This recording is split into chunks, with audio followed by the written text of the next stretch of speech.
Welcome back to this Keane Life. Today I wanted to share with you how we built our garden. We weren't really planning on recording anything for this. A lot of this is still photos walking through what we were trying to capture at the moment. We didn't have any plans for doing a YouTube channel at that point, but we captured a few short videos and a lot of photos. Like there's my husband watering the towers that we built. This particular photo we had when we got the supplies in, and I sent it over to my husband like, look, it was delivered. But overall, we started with laying out where we wanted the towers to go, which you saw just a moment ago. And then from there, we measured from the wall to the towers, then from the towers to the bed, so that we had plenty of space to walk through and not only do that, but also have space to walk around once we have full plants there, bushy zucchini and things along those lines. So we would still be able to walk and not have to squeeze through any areas.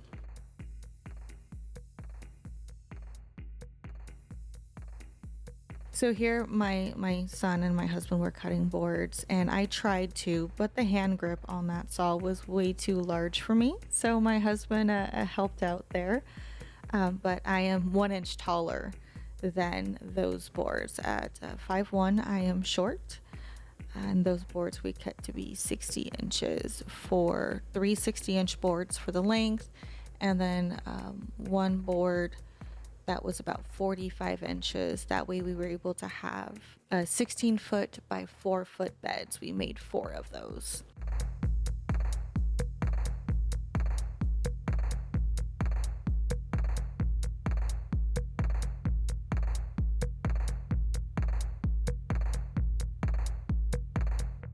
That was our midnight. We lost her during the build. We had her for about 13 years, and she was a good little roof bum.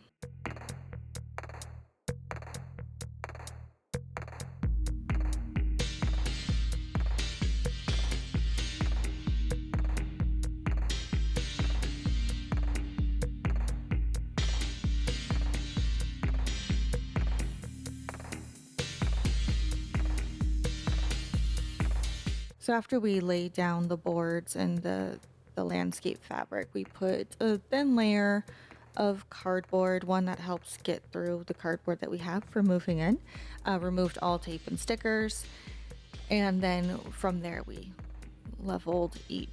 added each level of the wood on. And here I am bringing in another wheelbarrow full of cut boards.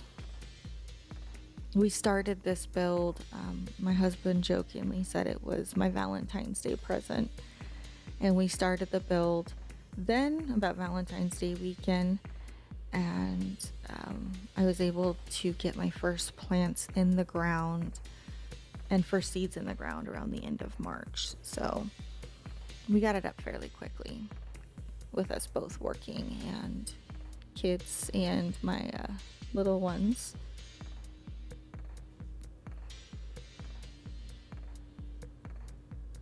So that was the first pair of beds done. We got those in. We started with 3 layers of wood high, and I decided that I wanted it a little bit taller. So we ended up adding an additional layer of wood on that later on.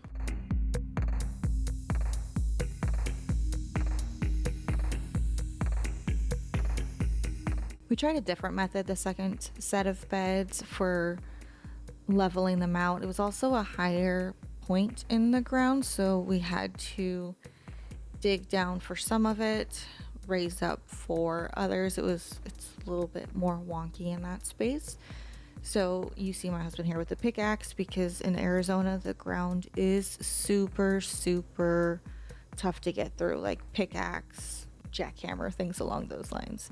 My little one there with her playpen joined us out while we were building. That was nice.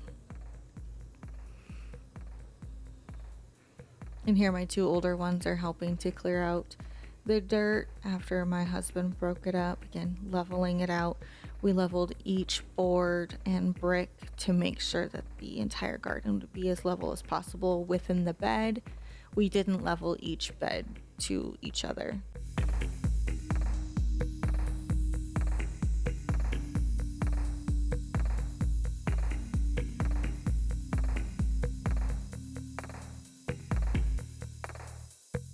Again, making sure they're level for the water drainage and making it easier to plant and not have any of the soil runoff. So now we have finally finished our first level on the second set of beds and getting a feel for exactly how it's going to look. Lifted up each of those pieces of board and brick and put down the landscape fabric so that we could cover it with rock to protect from erosion.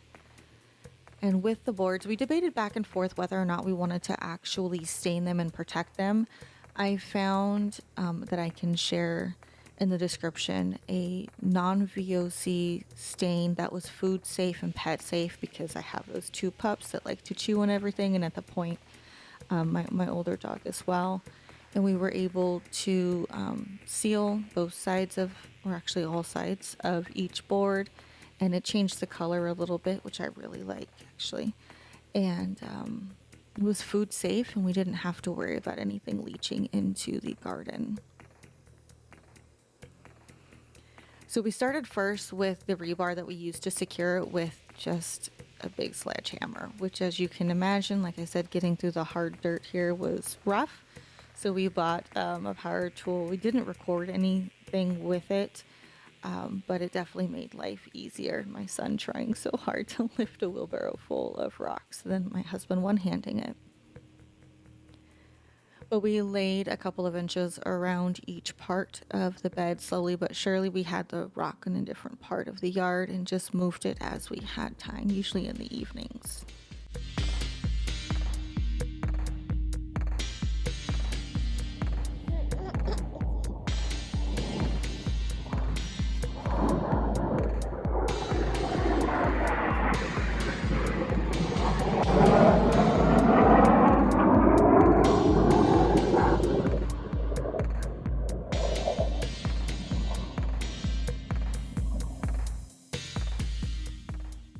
So my first soil was a planting mix from a local bulk supplier. It was very sandy. I know it looks pretty dark there. It was very wet, which made it even heavier to load from the front to the back. But we used that to fill about half full for each of the beds. And then we added on top of that potty mix, topsoil, and compost so that we could get the most bang for our buck. You could see it looks sandier there. And not have to spend thousands of dollars. We still spent quite a bit, but not thousands of dollars filling the beds. So we took off one end to be able to run the wheelbarrow through, and then flattened it as much as possible. And that was about half full before things started settling. So we'll probably have to add more to it in the next garden season.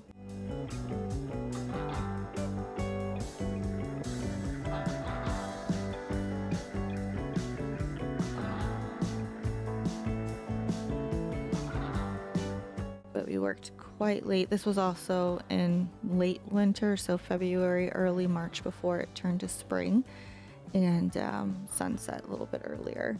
This was the pile after the first day of hauling it back. It only took us about 2 days to move 12 cubic yards.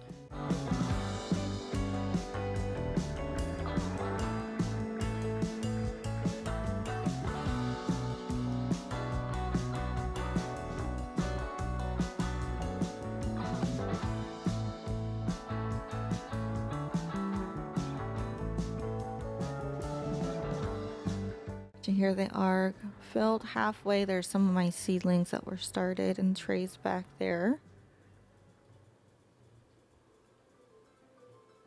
We left those a little proud. We ended up taking off that top brick and using that power hammer to push them down so they were just under the top of the bricks. For safety, I've got kids, dogs, and myself. The last thing I want to do is scratch myself on some rebar. But there was the finishing of that first batch of soil. My husband and I went to our local Tractor Supply and got cattle panels and the T-posts so that we could create these arches and trellising for supporting anything that vines up or anything that needs additional help, like tomatoes.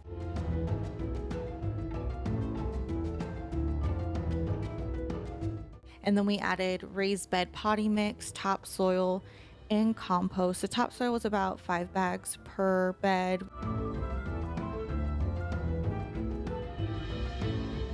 We had about 6 bags of compost, and then potty mix was a couple of bags as well. I added in some red wrigglers to help break down any soil and keep it healthy, and also just to make sure it's aerated.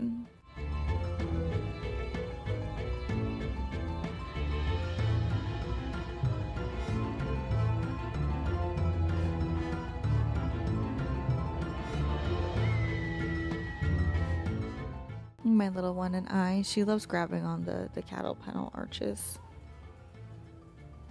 Here we're running through some of the things that I planted around the starts that I purchased from our garden center. I really like how it's turned out so far. I'm excited to see everything grow up those trellises and the cattle panels and be lush and green.